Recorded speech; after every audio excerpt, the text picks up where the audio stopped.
Hi, I'm Sarah Duke, the editor at Onward Bound Books. I'm here with Deborah Adele, and we're going to talk about her book, The Kleshas, Exploring the Elusiveness of Happiness. Deborah, can you tell us a little bit about the first klesha and why it's so important? The first klesha is the basis of the four that follow, and it is very important. It's called Avidya in Sanskrit. It gets translated in English as ignorance, which I think is a really harsh word.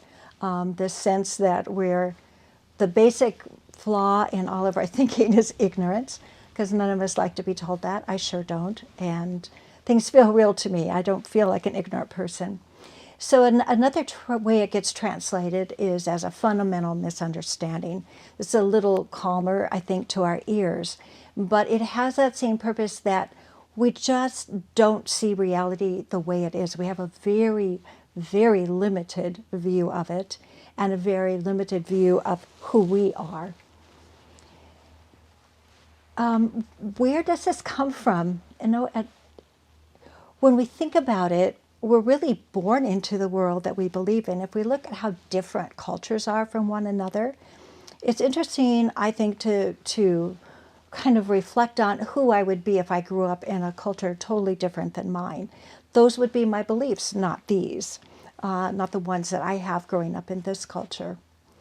There was a story not too long ago about a zoo in Virginia, I believe, a metro zoo. And there was an orangutan who had been orphaned, and it gave birth, and it didn't know how to nurse its child. And the little baby was dying. They didn't know what to do. And there was a zookeeper there who was actually nursing her own baby. And she showed the orangutan how to do it by nursing her own baby. And then the orangutan was able to nurse its child. Now, this is an interesting story to me because we don't know what to do unless we already have seen it. And what the takeaway for me in all of this is that we've been given the belief system. And yes, we have experience, but we run our experience through the beliefs. So when we think about how real they feel to us, people with different beliefs feel just as real. And it's so important to remember that they're limited. We only have a very limited understanding.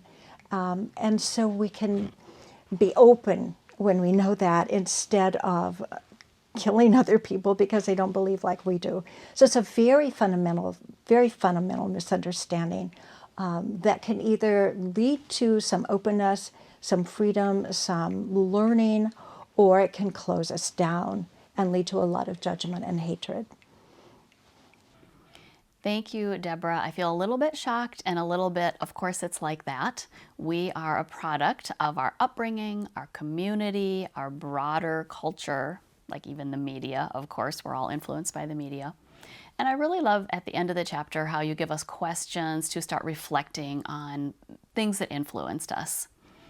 Up next, we're going to talk about Asmita, Klesha number 2. If you enjoyed this video, please give us a thumbs up and consider subscribing to this channel. You can find links to Deborah and to buying the book in the description below. Thanks for watching, and we'll see you next time.